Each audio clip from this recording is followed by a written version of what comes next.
오늘 사사기 15장을 여러분과 함께 나누려고 합니다. 사사기 15장의 주제가 뭐냐? 제목을 정하라고 한다면 저는 복수의 막장 드라마다. 막장 드라마다 그렇게 정하고 싶습니다. 사사기 15장은 자기 아내를 빼앗긴 일로 삼손이 블레셋 사람들에게 복수를 하는 이야기가 나오고요. 또 그 일을 사용하셔서 하나님께서 블레셋을 심판하는 이야기가 나옵니다. 블레셋 사람들과 그 수수께끼에서 진 삼손은 그 아버지 집으로 돌아갑니다. 그런데 자기 아내가 다시 생각이 나서 딥나에 있는 자기 아내에게 찾아갑니다. 자기 장인에게 아내를 좀 보러 왔다고 이야기를 하는데 장인이 거절을 합니다. 그 장인의 말에 따르면 삼손이 자기 딸을 굉장히 미워하는 줄 알고 자기 친구에게 줘버린다는 거예요. 그러면서 언니보다 동생이 더 이쁘니 동생을 데려가라. 사실 변명이죠. 근데 이 말에 들은 삼손이 머리 꼭대기까지 화가 났습니다. 그래서 복수를 하는데 사막의 그 광야에 사는 여우를 300마리를 잡아가지고 그 여우를 2마리씩 꼬리를 묶어가지고 거기에다가 불을 붙여서 블레셋 사람들이 1년 동안 농사를 짓고 쌓아놓은 그 곡식단이 쌓인 밭에다가 풀어버립니다. 꼬리에 불이 붙은 여우가 300마리가 그 곡식단 사이를 오고 가면서 1년 동안 추수해서 쌓아놓은 그 모든 곡식단 뿐만 아니라 말씀을 보니까 아직도 배지 않는 곡식 다 태워버린 거예요. 몽땅 다 태워버리고 심지어 그 포도원까지 또 올리브 농장까지 블레셋 사람들의 모든 재산을 전부 다 불태워버립니다. 아마 엄청난 재산 피해가 났을 거예요. 근데 이 재산 피해를 입은 블레셋 사람들이 가만히 있지는 않습니다. 어떻게 합니까? 복수해야죠. 이 일을 누가 저지른 일인지 자초지종을 알고 보니까 삼손과 그의 장인의 일로 인해서 사단이 났다는 것을 알고 이 블레셋 사람들이 복수를 하는데 그 삼손의 아내였던 딥나 여자와 또 그 아버지 집을 불태워버립니다. 참 어떻게 보면 그 집안에 가둔 채 그 집 전체를 불살라버려요. 굉장히 잔인하게 복수를 합니다. 이에 삼손이 또 복수를 하죠. 오늘 사사기 15장 복수의 막장 드라마. 삼손이 또 복수를 하는데 너희가 이같이 행하였은즉 내가 너희의 원수를 갚고야 말리라. 그리고 블레셋 사람들을 닥치는 대로 죽여버립니다. 그리고 에담 바위 동굴에 가서 얼마간을 지내게 됩니다. 블레셋이 또 이 삼손에게 복수하려고 레히라는 지방에 찾아가서 그 레히 지방을 짓밟고 약탈을 합니다. 얼마나 또 잔인하게 복수하고 약탈을 했는지 이 유다 사람들이 견디다가 못해서 삼손만 넘겨주면 이 문제 해결될 것 같아서 그날에 유다 사람 3,000명이 삼손을 잡으러 갑니다. 에담 바위 동굴 틈에 지내고 있는 그 삼손을 잡으러 가는데 성경에 보니까 브랜드 뉴 밧줄, 새 밧줄, 빳빳한 새 밧줄 2개를 가지고 유다 사람 3,000명이 삼손을 잡으러 가요. 바위 동굴 틈에 지내고 있는 삼손을 만나서 그들과 삼손이 약속을 하는데 나를 죽이지만 않겠다고 하면 내가 순순히 나가겠습니다. 그래서 이 유다 사람 3,000명이 삼손을 그 새 밧줄로 꽁꽁 묶어서 블레셋 사람들에게 넘겨주려고 그 삼손을 데리고 가는데요. 이 레히라는 곳에서 삼손이 밧줄로 묶여서 오는 모습을 블레셋 사람들이 보고는 소리를 지르면서 삼손에게 달려갑니다. 아마도 그 그 손에는 칼과 몽둥이를 가지고 저놈 죽여라, 저놈 죽여라 하면서 아마 달려갔을 거예요. 그런데 그 순간에 여호와의 영이 삼손에게 임하게 됩니다. 쉬운 성경에 보니까 여호와의 영이 삼손에게 세차게 내리셨다. 힘있게 내리셨다. 그 순간에 삼손을 묶고 있던 밧줄 2개가 마치 불에 탄 그 삼오라기 같이 삼손의 그 팔에서 맥없이 떨어져 나갑니다. 그때 삼손이 보니까 바닥에 나귀 턱뼈 하나가 있는 거예요. 나귀 턱뼈 하나가 있는 거예요. 그 오늘 성경에 보니까 그 나귀 턱뼈 하나를 주어서 삼손이 달려오는 블레셋 사람들과 싸우는데, 말씀해 보면 그 하루에 블레셋 사람 1000명을 나귀 턱뼈로 삼손이 상대해서 죽이고 그곳 이름을 라맛 레히다, 나귀 턱뼈 언덕이라는 이름을 짓게 됩니다. 그런데 얼마나 여러분 목이 탔는지, 이 1000명을 상대로 싸우면서 얼마나 목이 탔는지 삼손이 여호와께 부르짖습니다. 그때 여호와께서 한 우묵한 곳을 터뜨리시고 거기서 나오는 물을 마시고 삼손은 정신을 차리고 기력을 회복했다는 이야기입니다.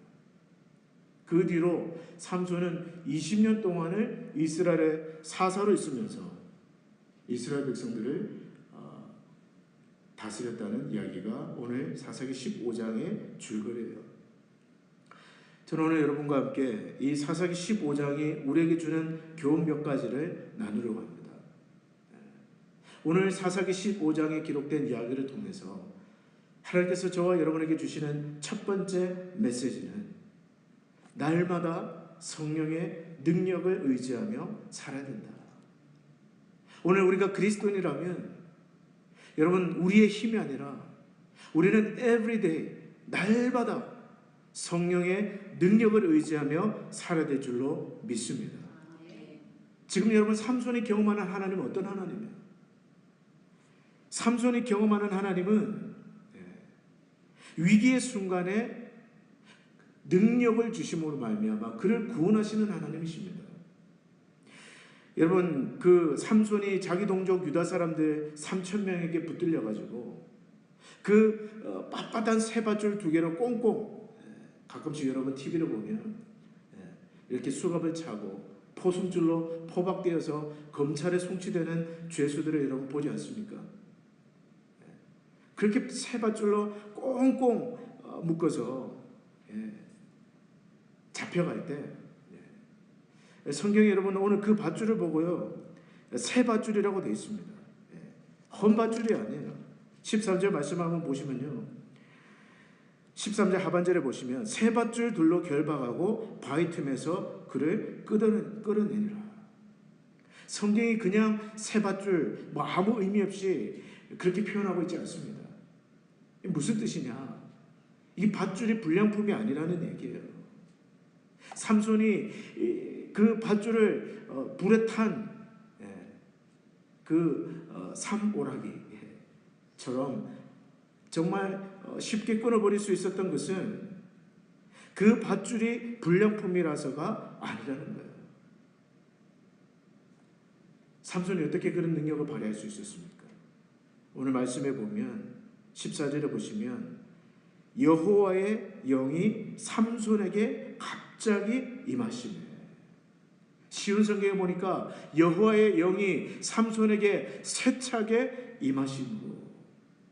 여러분, 이것은 무슨 뜻이냐면 이것은 전적으로 하나님의 영의 역사라는 것입니다. 삼손의 힘이 아니라는 거예요.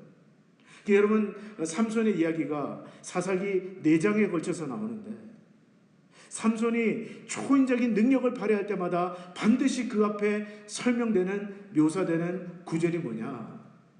여호와의 영이 임하시네. 한번 따라서 하겠습니까? 여호와의 영이 임하시네.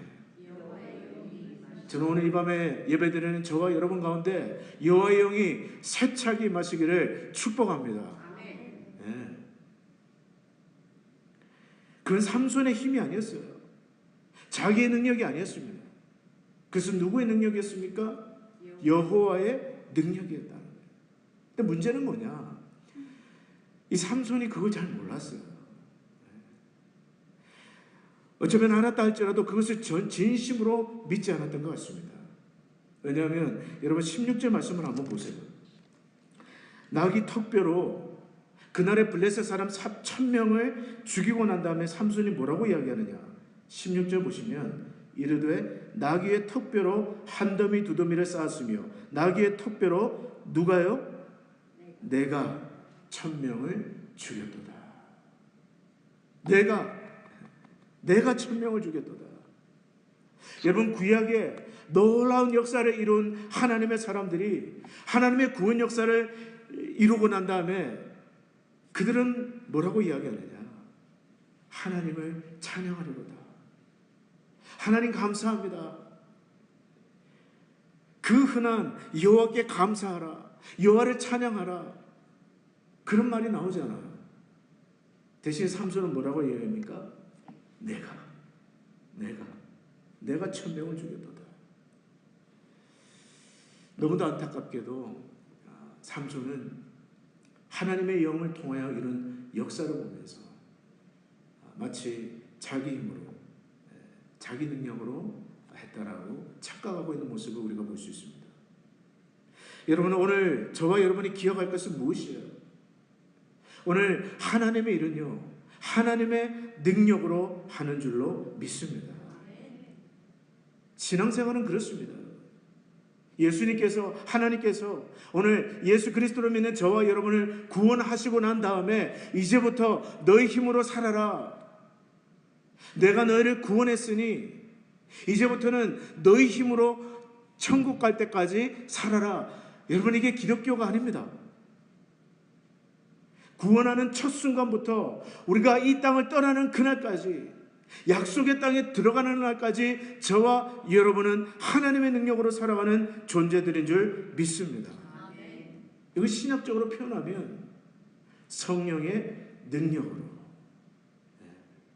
오늘 저와 여러분은 성령의 능력으로 죄에서 건진받았고 성령의 능력으로 거듭났으며 성령의 능력으로 살아가도록 부름을 받은 자들인 줄 믿습니다. 때문에 여러분 우리는 확실하게 기억해야 돼요. 능력이 지극히 큰 것이 저와 여러분에게 있지 않고 누구에게 있다고요? 하나님께 있다. 여러분 이것을 철저하게 깨닫는 사람은 어떻게 살아갈까요? 능력이 나에게 있지 않고 능력이 큰 것이 하나님께 있다라고 진실되게 믿는 사람의 삶에는 어떤 특징이 나타날까요? 그는 기도합니다. 성령의 능력을 의지하는 사람. 오늘도 주님 나는 내 힘으로 살 수 없고 하나님의 능력을 받아 살아가는 자입니다 라고 고백하는 사람은요 그는 반드시 기도하게 돼요. 여러분 기도 없이 일만 많이 하려고 하면 어떻게 될까요? 기도 없이 성령의 능력을 의지하지 않고 우리가 봉사를 열심히 한다든지 하나님의 일을 하려고 하면 어떻게 되는가? 늘 분주하지만 뭔가 늘 분주하지만 열매가 없어요. 오늘 저와 여러분들이 우리의 힘으로 어떤 일들을 감당하려고 하면요 늘 많은 일을 하는 것 같습니다. 늘 분주합니다. 그러나 평안이 없어요. 지금 올해 리노에 감이 드물죠? 안 드뭅니까? 올해 리노 감 보기가 참 힘들다는 얘기 많아요. 아마 올해 감 못 드시는 분들 아직 계실 거예요. 작년에 감이 정말 흔했는데 올해는 감이 참 흉년입니다. 제가 물어봤어요. 왜 그렇습니까? 근데 어떤 분이 그런 얘기를 하시더라고요. 지난 봄에 바람이 너무 많이 불어가지고 감꽃들이 다 떨어졌다는 거예요. 그래서 올해는 감이 흉년이랍니다. 여러분, 우리가 기도하지 않으면요, 정말 많은 일을 하고 많은 봉사를 해도 꼭 그와 같이 됩니다. 익기 전에 다 떨어져 버려요. 열매를 따기 전에도 그 꽃들이 다 떨어져 버립니다. 기도 없이 일하고 성령을 의지하지 않고 내 힘으로 하려고 하면 하나님께서 뒤에서 발짝 맡기고, 그래, 너 한번 잘하는가 보자. 요한복음 15장 5절 말씀을 보니까 나는 포도나무니 너희는 가지라. 그가 내 안에 내가 그 안에 거하면 사람이 열매를 많이 맺나니 나를 떠나서는 너희가 아무것도 할 수 없습니다.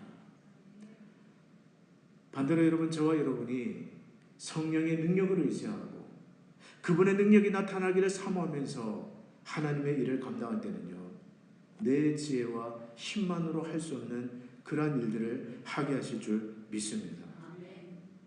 여러분, 사실 저희 목회에서 가장 중요한 시간은 새벽 시간이에요. 다른 어떤 시간보다 가장 중요한 시간, 새벽에 하나님을 만나는 시간, 새벽에 하나님의 임재 안으로 걸어 들어가는 그 시간, 그 시간은 마치 성령께서 저에게 옷을 입혀주는 시간과 같습니다.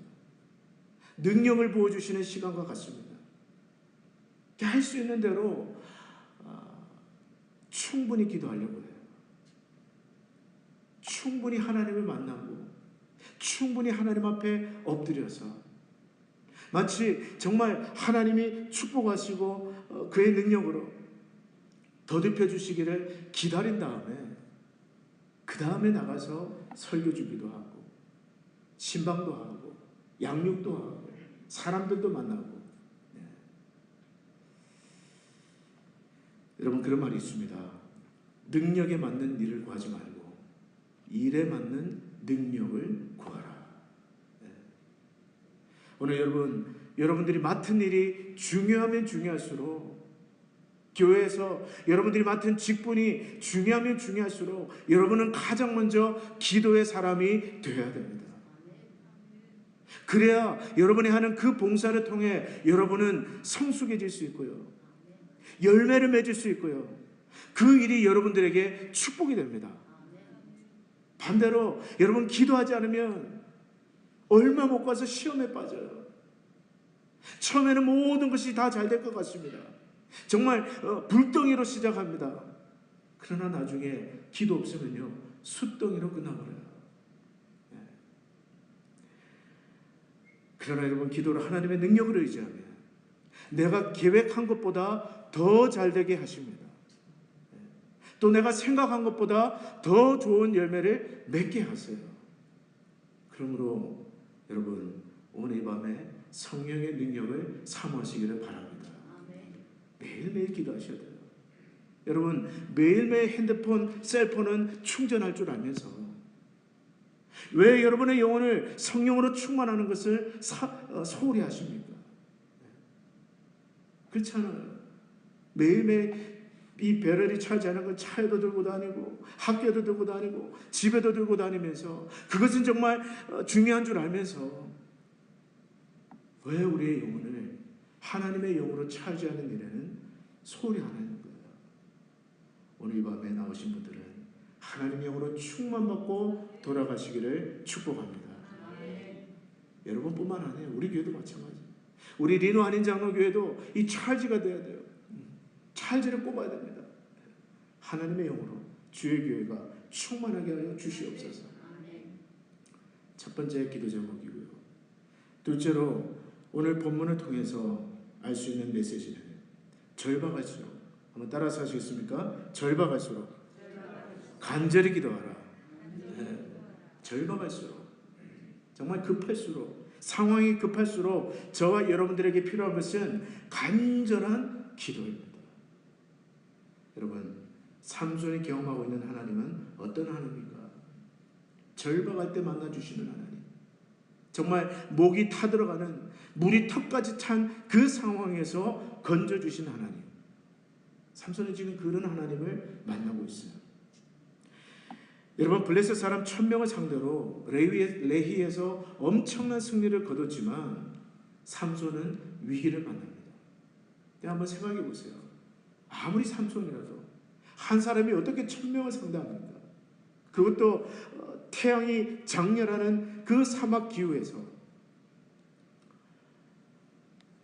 물 한 모금 먹지 못하고 거의 목이 타서 죽을 정도의 위기를 만났는데 여러분 18절 말씀 한번 보세요. 18절 말씀에 삼손이 이렇게 부르짖습니다. 삼손이 심히 목이 말라 여호와께 부르짖어 이르되 주께서 종의 손을 통하여 이 큰 구원을 베푸셨사오나 내가 이제 목말라 죽어서 할례 받지 못한 자들의 손에 떨어지겠나이다 하니. 무슨 말이냐 하면 이대로 가다가는 삼손이 정말 불명예스럽게 죽을 수도 있는 상황이에요. 어쩌면 그날 저녁 그 뉴스 신문에 톱 기사로 삼손 나귀 턱뼈로 1000명을 죽이고 목이 말라 사망하다. 만약에 여러분 예루살렘 익스프레스에 그런 뉴스 톱 기사가 떴다고 한번 생각해 보세요. 삼손 나귀 턱뼈로 1000명을 죽이고 목말라 죽다. 갈증으로 사망하다. 아마 그랬다면 하나님의 영광도 땅에 떨어졌을 겁니다. 하나님의 영광도 땅에 떨어졌을 거예요. 그런데 하나님께서 어떻게 하셨느냐? 오늘 19절 말씀해 보니까 19절 한번 읽어보시겠어요? 같이 한번 읽습니다. 시작. 하나님이 레에서 한 우묵한 곳을 터뜨리시니 거기서 물이 솟아나오는지라 삼손이 그것을 마시고 정신이 회복되어 소생하니 그러므로 그 샘 이름을 엔학보레라 불렀으며 그 샘이 오늘까지 레히에 있더라. 무슨 말입니까? 그 절박한 순간에 하나님 앞에 부르짖었더니 하나님께서 우묵한 곳을 터뜨리셨다. 그래서 거기에서 삼손이 물을 마시고 정신이 회복됐다는 겁니다. 여러분 지금 삼손이 경험하는 하나님은 어떤 하나님이신가? 위기의 순간에 자기의 영광을 위해서 당신의 종을 구원하시는 하나님이세요. 고린도 10장 13절의 말씀 여러분 가운데 암송하시는 분은 한번 암송해 보세요. 고린도전서 10장 13절 사람이 시작 사람이 감당할 시험 밖에는 너희가 당한 것이 없나니 그 다음 뭐죠?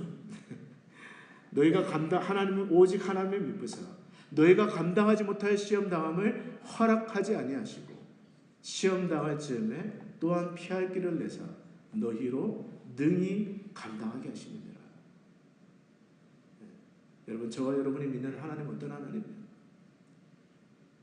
감당하지 못할 시험을 허락하지 아니하시는 하나님이십니다. 하나님은요 저와 여러분이 감당할 수 있는 시련만 허락하세요. 왜? 우리의 연약함을 아시기 때문에 우리의 체질을 아시기 때문에 우리가 들 수 있는 무게만큼의 시련을 주시는 분인 줄 믿습니다.